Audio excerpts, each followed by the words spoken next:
Magandang araw May tanggap ulit tayong welding inverter brand Hyundai model MMA 200P. Yung welding na to parang hindi na ginagamit, nakatambay na lang. Yan.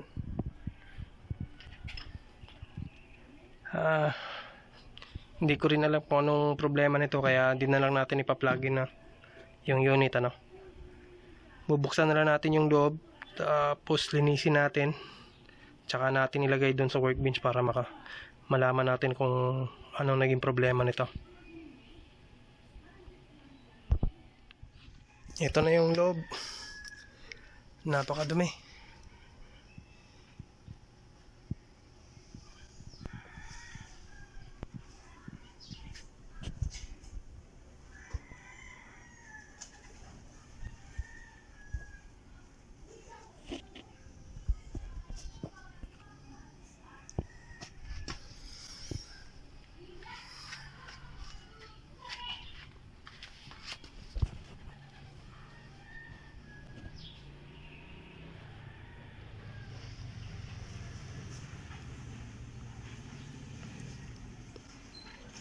Bali, linisin ko muna to tapos saka natin ilagay doon sa workbench. Balik tayo. Tapos na nating malinis yung buong welding machine, pati yung board inassemble ko na rin. Lahat yan malinis na, pati dito. Yan. Pati yung harapan. Yan. Ang naging problema pala ng welding na to, di ko na pinakita sa video no power, tapos mahina yung spark. Ang pinalitan lang natin dito, pagkatapos nating ma-repair yung no power, bali yung ito lang, o pump, mahina masyado. Nagka-power na, ayaw namang mag-welding ng matino. Madali lang naman pala problema nito, hindi naman masyadong kaproblemahan. Yun lang, pagdating doon sa pinagkunan natin, yun lang din ang sinabi sa atin na ayaw na mag-power Kaya lang naman di ko pinag-power on kasi nakita ko doon sa dulo na may spark yung yung saksakan. Mahirap na pagka sinaksak natin ng ganun na hindi natin nalalaman kung anong naging dahilan. Kaya minaigi ko nang tanggalin isa-isa, linisin isa-isa. Malinis na yan, pati dito sa ilalim. Tinanggal natin lahat to.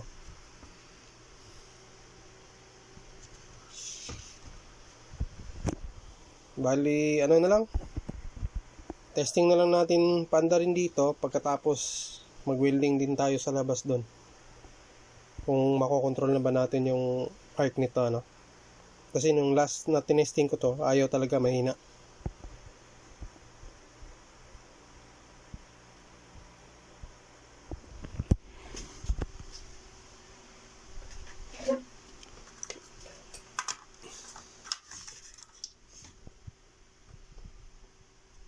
Saksak natin.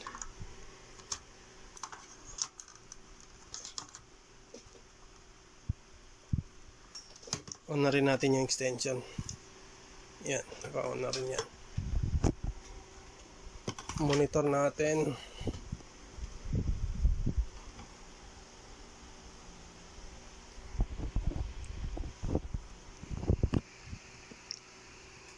On na natin yung welding. So ayan, nakita nyo naman, narinig nyo naman na pumitik yung relay. Tapos suka tayo ng output.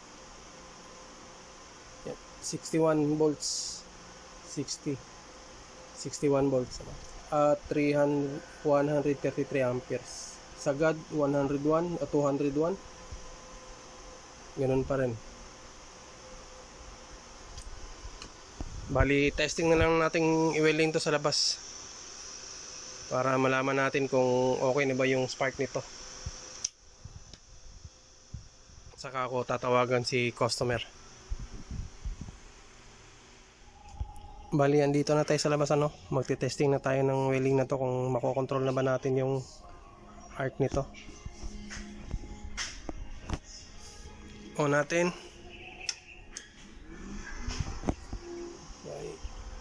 Kasi tayo na yan 40.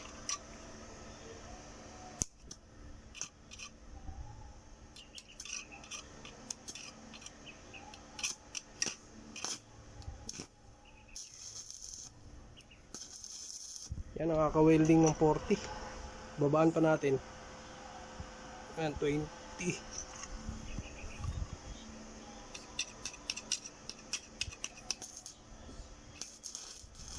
You know?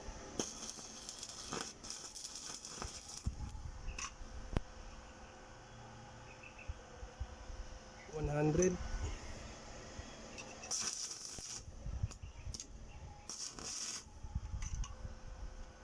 Sagad.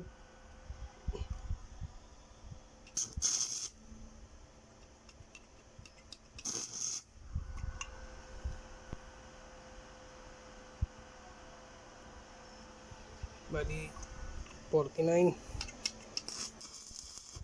Welding tayo.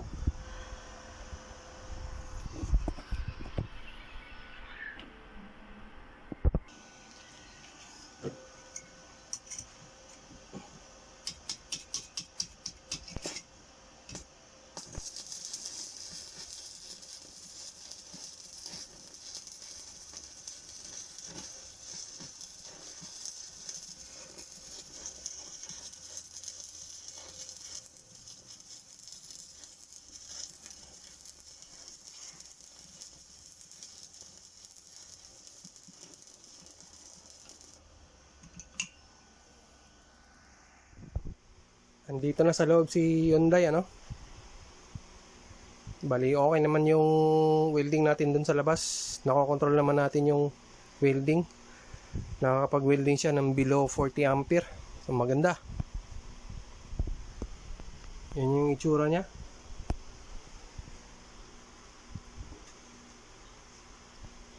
Tapos, winelding natin yun ng full weld. Ang pinagkaiba ko lang dun sa ibang technician na gumagawa rin ng mga ganito, welding inverter, kasi ang sa atin, pagka ako nag-testing, kailangan full weld yun, hindi spot weld o hindi lang pa spark ng ganun. Kasi may mga iba na ganun lang ang ginagawa, pa-spark lang. Kunwari, adjust ng konti, ng mahina, spark lang din hanggang sa malakas. Hanggang spark lang, walang full weld, walang ano. O di kaya spot weld man lang, paunti-unti.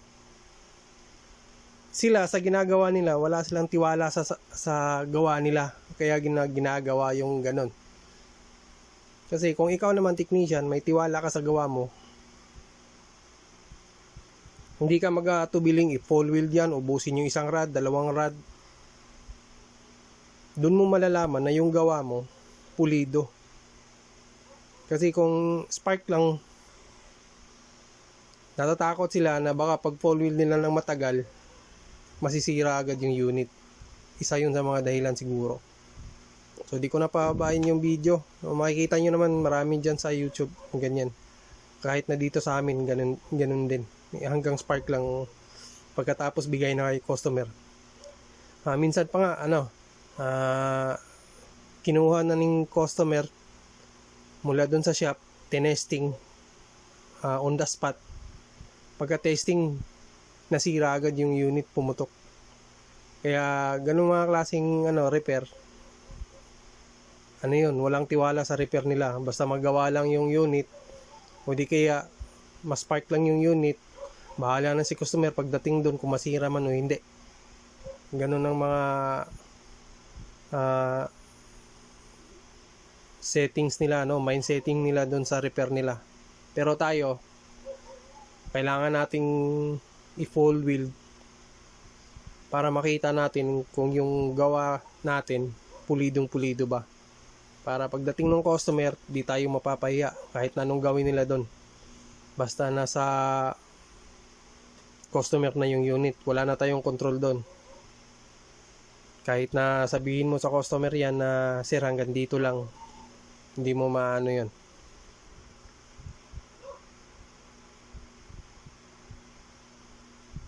Hindi mo makokontrol dun sa customer na yun o sa gumagamit ng welding. So bali hanggang dito na lang. Kita-kita ulit tayo sa susunod na video, no? Saka maraming salamat na rin sa lahat ng nakasubscribe kay Tagumpix. Hanggang sa muli, maraming salamat.